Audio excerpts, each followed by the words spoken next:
Okay, Antonio Damasio video. Yeah, I think we'll finish up for the time being anyway. So I have watched a couple of more of his interactions with people and interviews and speeches and whatnot. And a lot of it is sort of redundant. So the basic idea, he did a lot of research with people who had damage to their frontal lobe, and what they lost through that damage is kind of, I don't know why. I mean, I think they could have done like lobotomy patients even, with some of their capacity to emotionally live. I mean, they didn't. People became unreactive in terms of recognizing things emotionally.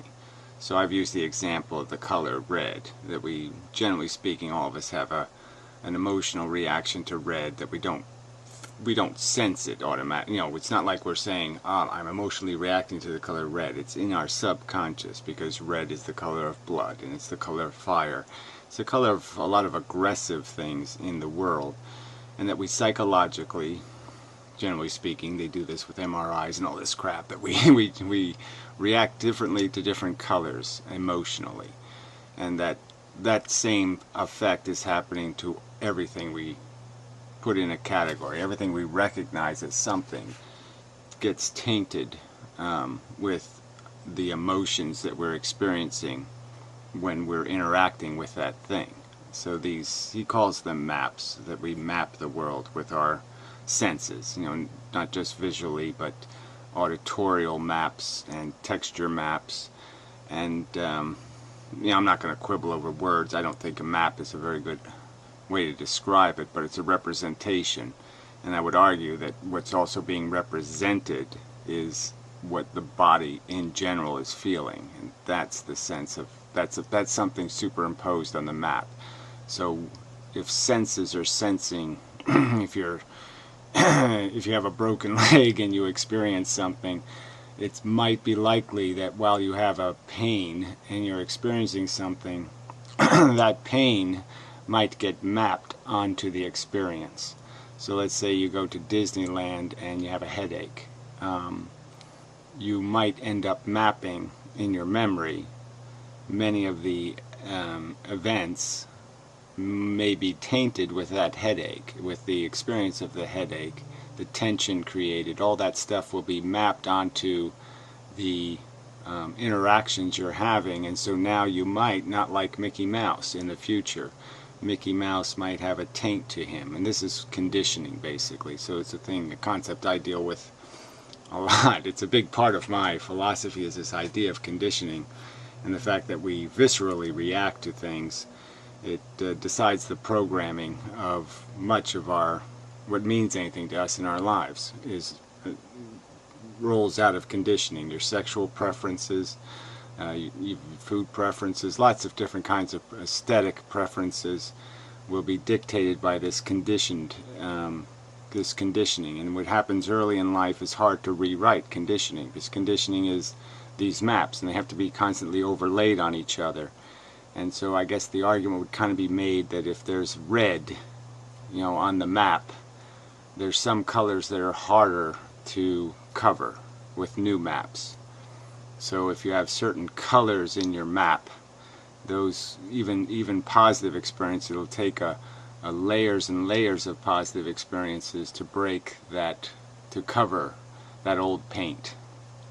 So I'd use that analogy, that there's some paint that just keeps bleeding through.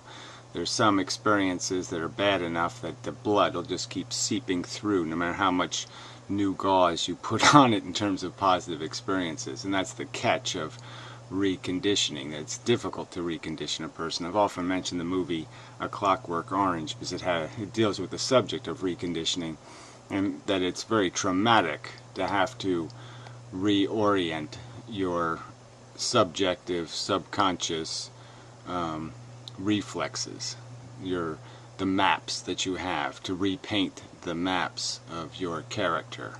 It's hard to repaint that. Usually you're kind of stuck with what you have before the age of 18, because number one, I think they're laid down in heavier paint early, and the new layers are thinner and thinner as you get older, and it gets harder and harder to cover those old layers of how you define a category, how you define something recognized as a thing, and emotionally, or the totality of your body's memory, your brain's memory of that thing, what it extracted from that thing and holds in your subconscious as its representation. So there's a distinction here, I think, between the idea of which we intellectually know something and how we personally know something. So these are two different things. The logic you use in manipulating categories and ideas, you're not manipulating your visceral understanding. So you're not manipulating the maps in your psychology.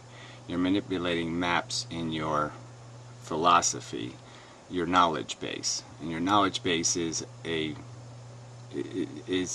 different database.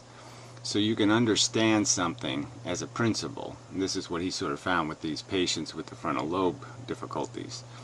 Is they could understand right and wrong. They could understand hot, cold. They could understand the nature of something intellectually, but they had no way to convert the understanding into any kind of, they didn't have any emotion. So when you connected, when they were put in a situation where action was required, they would often not react as if they had understanding. They would act as if they didn't have understanding, because their understanding didn't have any strength. So you could know it in principle. It's like you could know that, well, there's starving people in China, and you shove your extra food into the garbage can. You give it a thought, but you don't have any strength of emotion to say, I'm going to do something about this. And it's only when, so that's what I sort of argue, is that we can think in abstractions like a sociopath in a sense, just logically, without emoting. And then we can also wait and more personally think about something. So it's like the difference between doing math and doing, talking to your girlfriend or your whoever. Those two events are two different things. One you might be doing from your visceral reaction, from your emotions, and when you're doing is just an abstract concept. And like I said, those are kind of different things. And when you need to act, though, you usually are going to need to have the motivational mechanism is going to be the emotional one. You need to have emotion to get yourself to actually act. So action is going to require the interference of a feeling, the interference of something from that harder map, from that more personal map. It's like you have to act personally. You can think abstractly, but you have to act personally. So action has to go through the old mapping center, the hard maps of conditioning, where thought doesn't. So you can think abstractly, independent of the old maps you have written, your conditioning. But you have to act through your conditioning. You have to go through the hard maps to act. And so that's where it breaks down for these people with the frontal lobe problem, is that the hard maps, the conditioned reactions, don't exist anymore. So they can't take an idea, throw it into the emotional map, and have the emotional map create an action. So even though they know something's wrong, they won't react to the word wrong. They won't have an emotional reaction that says, I must stop that because it's wrong. So there's no red, there's no taint to the color that gives them warning that says, I must now emotionally react. What stops you at the stop sign isn't the word stop, and isn't necessarily the word red. It's the recognition, emotionally. You emotionally stop at the sign, because it triggers that reaction. And for them, they might go right through a stop sign because there'll be no emotional reaction. It'll just be a theoretical statement, stop. And they might not pay attention. They might not be able to react fast enough, even, you could argue. they might have to find other methods to get it through, to make it react, because they won't have a reactive emotional self to react more immediately. Maybe that's the better way to put it. There'll be no immediacy, and therefore they can never, they'll get caught up in things like he did experiments with gambling, and the people with this damage would always choose very high risk gambling versus sensible, proven winning ways. So they would end up caught up in losing ways, and they didn't seem to be able to break the cycle of losing because they seemed to have no immediacy about correcting it. They would recognize they're losing, but they somehow couldn't correct for it because they couldn't create any emotional necessity to do something about it. So anyway, this is getting very more deep than I wanted to get. The bottom line is, there's nothing I've heard this guy say that I find a huge bunch of conflict with. There's just nothing. Like I said, I mean, he does seem to sometimes he uses the self as a, yes, this is something generated long in our past with reptiles, and then other times he talks as if the self is some sort of more complex identity issue of reflection.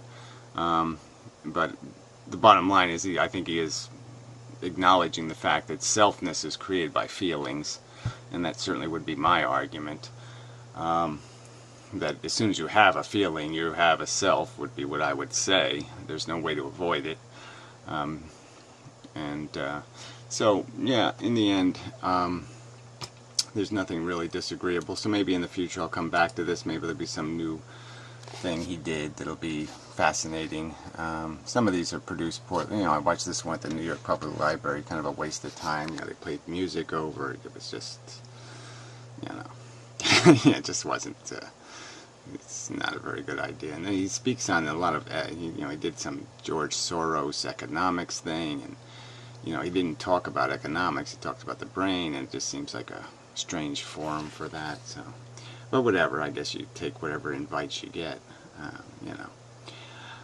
And, yeah, so we'll move on to the next guy, I guess, Tom Metzinger. I think that's the other guy, right? So if somebody, you know, you want to do me a favor and put a list of names you think I should go. But most importantly, I want the ones Fred mentioned. So if you can find the ones Fred is all horny for, and just put their names in the comments so I can go look them up, I'd appreciate that. And we'll see what happens. See where I can find one of these professors that I disagree with fundamentally. That might be more interesting than the ones I don't disagree with at all, pretty much. So anyway, till next time. It's been interesting. Didn't learn anything, but it's been interesting. Well, I mean, I learned about mole rats, which wasn't, I already knew about mole rats. Well, no, he called them prairie voles. Yeah, they're pretty much just mole rats. Anyway, till next time.